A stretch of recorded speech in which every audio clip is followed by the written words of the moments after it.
I was miserable in my life. I didn't like waking up. I ain't have no purpose. I didn't know what I was supposed to be doing. On October 8th, 1985, I walked in a comedy club for the first time, signed up for the following week. The following week, a girl took me down there. She said, "You got to go to comedy club. You're the funniest person I've ever met." I never even heard of comedy clubs. I'm 27. I walked in the comedy club. I signed up for the following week. I'm gonna sit here and learn. I knew I was funny. I just didn't know what to do with it.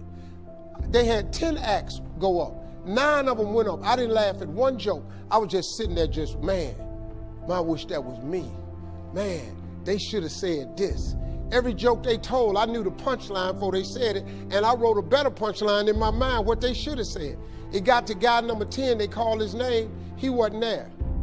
They said, well, he's not here, we're gonna go to next week's list. Steve Harvey, where are you? Long story short, I won amateur night that night. I won $50. It was a 45-minute drive to my house with this girl named Gladys. I cried 45 minutes. She said, "What you crying for? It ain't but $50. I said, no, you don't even understand. I was born tonight. I now know what I'm supposed to do. I went to work the next day, October 9th, and quit my job. With $50, I had nothing. I just never gave up. I'm gonna tell you something. That decision cost me everything I had. I lost everything. I lost my family. I lost friends. I lost everything. I became homeless. I lived in a car for 3 years. But I just saw this, I saw this vision. I just pursued it. I said, wow, that's it. You have to take chances in life. Life is about risk. If you play it safe in life, you ain't gonna have much of a life. If you play it safe, you won't have much of a life. Life is risk. It takes courage to pursue your dream. Now, it's gonna cost you something. Most people are not willing to pay what it costs to go after your dream, because you're gonna have to hurt a little bit.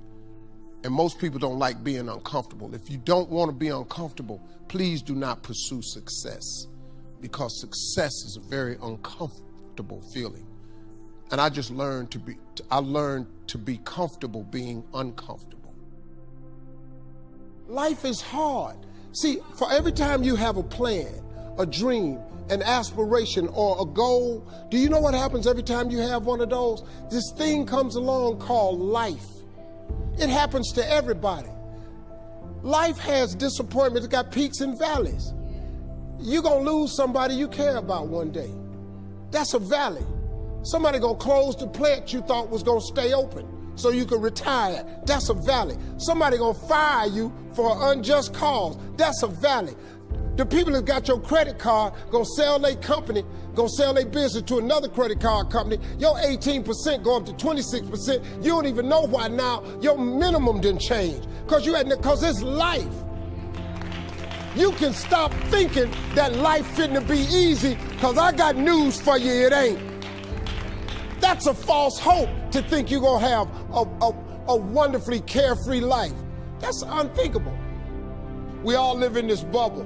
What you gotta do, you gotta put more air in your bubble. You got to blow your bubble up. Expand yourself. Take yourself out your comfort zone. Do not live in your bubble. Put some more air in your bubble. If you stay in your comfort zone, that's where you will fail. You will fail in your comfort zone. Success is not a comfortable procedure. It is a very uncomfortable thing to attempt. So you got to get comfortable being uncomfortable if you ever want to be successful. Start putting some pressure on. Put some pressure on yourself. Get out here and get about it.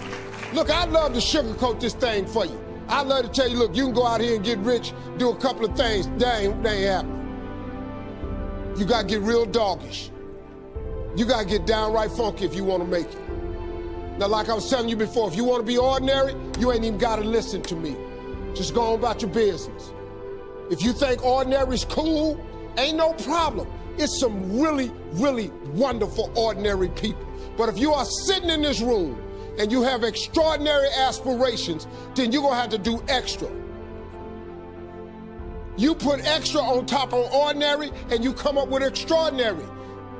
It's no other way. I'm sorry, but here's the fact.